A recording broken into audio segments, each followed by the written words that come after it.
Fans de Ludo, bienvenue au Renard Ludique. Brave citoyen, le roi arrive. Voilà une bonne occasion pour vous de l'inviter, lui et sa cour, dans votre humble château. Vous pourrez ainsi vous offrir la grâce de sa majesté et de ses sujets. Hélas, votre voisin, rival depuis toujours, est également sur le coup. Alors veillez à bien vous préparer pour la visite royale.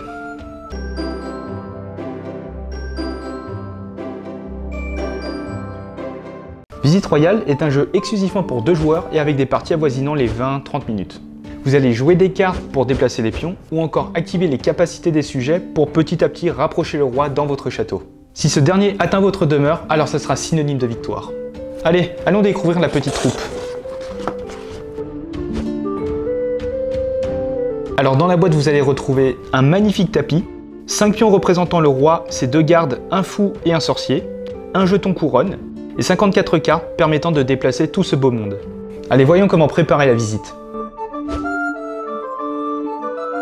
Après avoir déroulé le tapis, vous allez placer le roi au centre, sur la fontaine, et les 2 gardes sur les cases associées. Positionnez de façon aléatoire le fou et le sorcier sur les cases adéquates. Placez le jeton face grande couronne sur sa piste, en face du roi. Puis mélangez et distribuez 8 cartes à chaque joueur. Et vous êtes enfin prêt à démarrer la partie. Le joueur avec le sorcier dans son duché va débuter. Le jeu va se jouer à tour de rôle jusqu'à ce que le roi ou la couronne atteigne l'un des 2 châteaux ou que la pioche soit épuisée pour la 2e fois. A votre tour, vous allez effectuer les 3 actions suivantes. Vous allez jouer une ou plusieurs cartes ou activer une capacité. Vous déplacerez ensuite potentiellement la couronne. Et enfin, vous compléterez votre main. Jouer les cartes va permettre de déplacer les pions dans une direction d'un nombre de cases indiqué sur la carte. Vous pourrez jouer une ou plusieurs cartes, mais d'un même personnage. Les gardes possèdent 3 types de cartes. Une carte très simple qui permet de déplacer l'un des 2 gardes d'une seule case. Une carte qui permet de déplacer soit un garde de 2 cases, soit les 2 gardes d'une case. Et enfin, une carte spéciale qui permet de rapatrier les gardes et de les positionner sur les cases adjacentes au roi. Le roi, quant à lui, vient avec une carte qui va lui permettre de se déplacer que d'une seule case. Par contre, vous pouvez décider d'en jouer 2 pour le déplacer lui et sa cour, c'est-à-dire le roi et ses 2 gardes, d'une seule case dans la même direction. Attention, le roi doit toujours se trouver entre ces 2 gardes, mais pas forcément adjacents. De plus, le roi ne peut pas se trouver sur la même case qu'un garde. Les cartes du fou lui permettent de se déplacer de 1 à 5 cases. Il vient également avec une carte spéciale qui lui permet de se repositionner sur la case centrale du tapis. Et enfin, le sorcier qui pourra se déplacer de 1 à 3 cases. Le fou et le sorcier possèdent tous 2 des pouvoirs. Lors de la première étape, vous pouvez choisir l'un des 2 personnages pour effectuer une capacité. Si vous choisissez le sorcier, déplacez un personnage jusqu'à sa case. Par contre, le fou ne pourra pas être attiré et le roi devra toujours rester entre ses 2 gardes.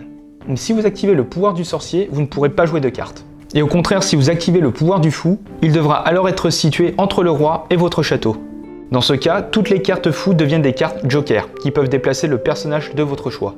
Cependant, vous ne pourrez pas jouer les cartes du fou et d'un autre personnage.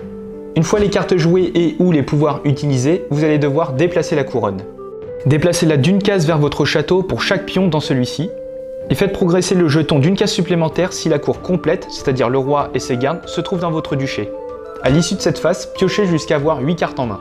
Lorsque la pioche est vide, remélangez la défausse pour reformer un deck, puis retournez le jeton face petite couronne.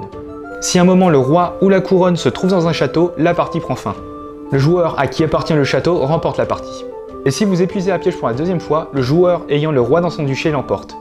Si sa majesté se trouve sur la case centrale, c'est-à-dire sur la fontaine, remélangez la défausse et continuez de jouer jusqu'à ce que l'une des conditions de victoire soit remplie.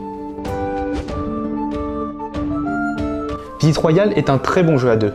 En plus d'avoir un matériel agréable, c'est un jeu rapide, fluide et plus touchy qu'il en a l'air. Sa mécanique de tir à la corde est juste parfait pour ce genre de duel. C'est un jeu où il va falloir bluffer, tenter des coups fourrés, perdre un peu de terrain, mais pour en gagner davantage par la suite. La gestion de la couronne est également primordiale, car c'est elle qui va faire gagner la partie la plupart du temps. En général, les 2 joueurs sont assez focus sur le roi, et du coup, si ce jeton est mal géré, il peut progresser à chaque tour. Et c'est d'ailleurs plus simple de gagner avec la couronne qu'avec le roi. Bref, Visite royale, c'est un vrai duel de force rapide, fluide et stratégique.